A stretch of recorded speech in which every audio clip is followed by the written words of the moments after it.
I get asked a lot what camera settings I use for the Osmo Pocket 3 in order to get this kind of look. And it's really simple, so I'm not going to take ages to explain it in the video and go through loads of technical details. But what I will say is that I've put together a kind of like a cheat sheet, like a guide, which will have every single setting in there. So you can download that, the link's in the description. But I'm going to show you what settings I use, and then you can see how those settings make this footage look, or what settings I use to get this kind of look in my footage. And this is just going to be with auto exposure, so I'm not going to use manual exposure, even though I do have my filters now. But I just want to show you that it's possible to do it without using manual exposure. But if you do use manual exposure, there's other things that make the footage look even better when you apply the filters. So I'll go through that in another video. This is just like a very simple, use these settings and this is what your footage will look like. Okay, so there are two things. You might see that the footage looks a bit different to the clip that I just did. That's because the last clip was shot in D-Log-M and this one is now shot in the normal color profile. So you're going to get really good footage whether you shoot in the normal color profile or D-Log-M, but D-Log-M is just going to give you the ability to color grade your footage, and it also gives you more control over things like your shadows and your highlights. So with the footage like it is now in the normal color profile, this is it. I can't really do anything more to it. I can maybe pull up the blacks a little bit or try and pull down the highlights a little bit, but if you want to have that control, then you're going to have to do it in D-Log-M. But whether you use D-Log-M or the normal color profile, you will need to adjust your EV meter. So if you're shooting in the normal color profile, your EV meter is going to need to be at -0.7 or -1, because if you have it at 0, the footage just looks a little bit blown out and then the highlights look a little bit blown out. So you just want to make sure that your EV meter is coming down so that your exposure isn't so high. And then if you shoot in D-Log-M, then you can kind of set it to like -0.3. I find it works really well because 0 sometimes is a little bit too harsh. So -0.3 works quite well for D-Log-M.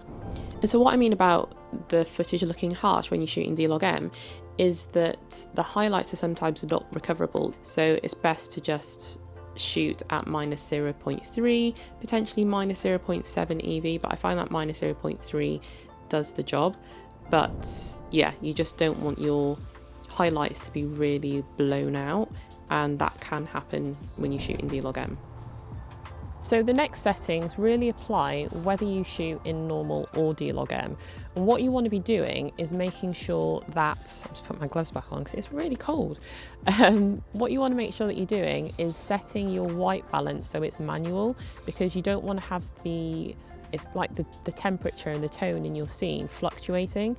So what you can do is go to the white balance setting and then hit auto and then immediately hit manual, because that will then give you the exact white balance that the scene is, and then you can keep it like that and it should work.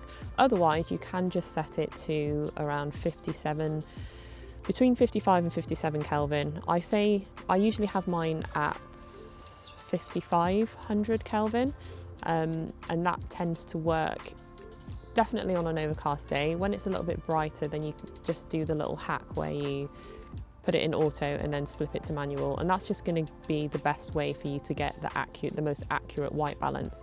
The next thing is making sure that your sharpness and your noise reduction are both set as low as possible. This is something that really has quite an impact on the look of the footage. And if you have your sharpness set to 0 and your noise reduction set to 0, it's just going to look really crunchy and just really harsh. And so if you set your sharpness to -2, so that's basically off, and then set your noise reduction to -1, then it's going to apply a little bit of noise reduction rather than having it set to -2, which makes the footage look a little bit grainy. And then when you edit your footage, you can actually add the sharpness back in afterwards, and you can add as much as you want to the point that you think it looks good. I tend to put it to 1 in the edit. So in Final Cut Pro, I will add sharpness as 1, and that kind of works out quite well. The next setting, I'm just trying to go through what's in the menu. In fact, let me just switch over to the Action 4 because then I can actually look at the menu whilst I'm talking to you. Okay, so the other thing is the ISO. I tend to just have my ISO set, so if I'm in D-Log M, you can only go up to 3200 anyway. So I have it set between 50 and 3200 because I personally think that it's better to have footage that you can actually see rather than trying to eliminate the noise that the ISO will give you. And the Pocket 3 does really good in low light anyway, so I think having a higher ISO, if it does need to get pushed to that 3200 mark, isn't necessarily going to be a bad thing. But you can also judge that for yourselves, but I personally think that it's actually all right at that point.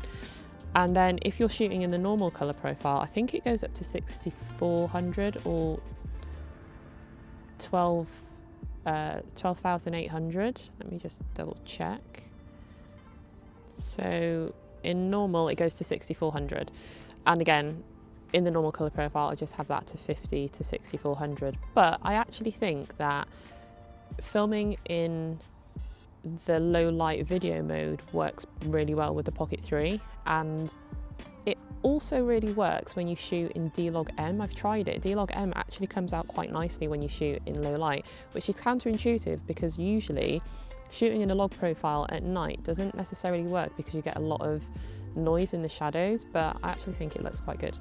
But that's again for another video. I'll go through because the settings are very different for low light.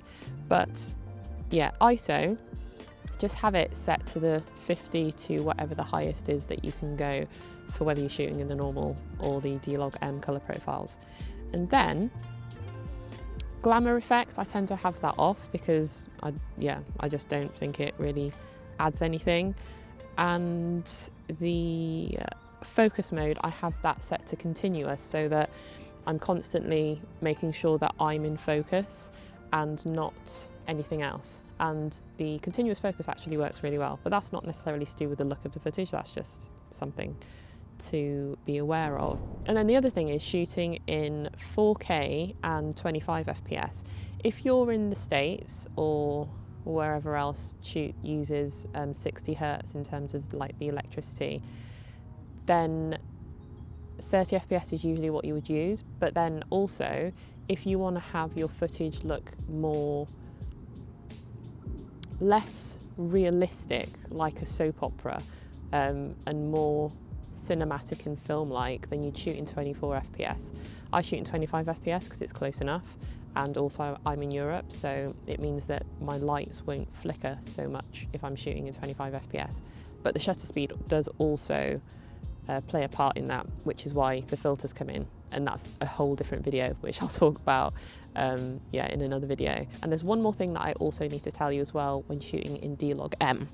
So with D-Log M, because it is flat footage, if you're new to this and you don't necessarily know how to do this, you don't have to. Like I said, you can use the normal colour profile and you still get good results. But if you do want to kind of go to that next level where you have more control over the look of your footage, then when you shoot in D-Log M, you have to convert it into a proper colour space.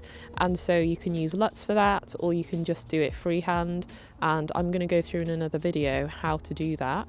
And then you can also colour grade it so that you have a specific look to the footage. So converting the footage is just getting it to a specific normal colour grade, and then colour grading it gives it the specific look that you actually want. And I use Film Convert Nitrate for all my other footage where there are camera profiles for it. But even though Film Convert Nitrate, there isn't a camera profile for the Pocket 3 or even the Action 4, I do still use it because there's a default profile which still allows you to add film grain and emulate the stock as well, emulate the film stock. So again, in another video, I'll go through my entire color correcting, color grading process, and you can see how that works, because again, that is the extra layer that I put on top of my footage to just give it this look. So that's something that's worth noting. But yeah, have a look in the description for the guide. It's in there. It's free to download, so you can grab it. And in the next video, I'll talk about using filters and why you will want to use filters.